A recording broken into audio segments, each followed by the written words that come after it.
Slightly different here in that we're not adding or subtracting the fractions, but we can still use the same sort of idea, i.e. let's go for a common denominator. For 7 and 4, that would be 28. And then the 7's been multiplied by 4, so we need to do the same to the top. The 4's been multiplied by a 7, so we do the same to the top. And then we can ignore the denominator. So I've got 4, 2x plus 12 is equal to 7, 3x plus 5. What you might spot here is that essentially the 4 has moved up over here and the 7 has moved up over here. A technique people often refer to as cross multiplying. I'm not a big fan of it because if there's more than the two terms, you can't do that.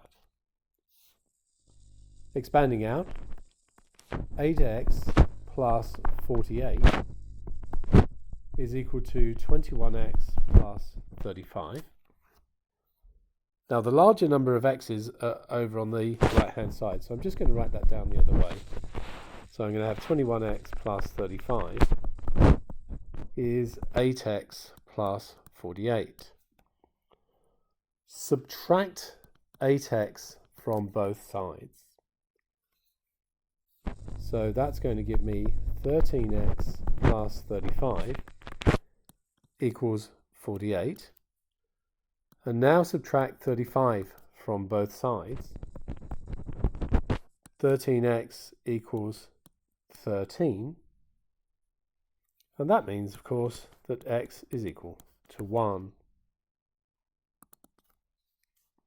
So now let's look at the second one. Well, it should be clear here that 15 would be a good common denominator.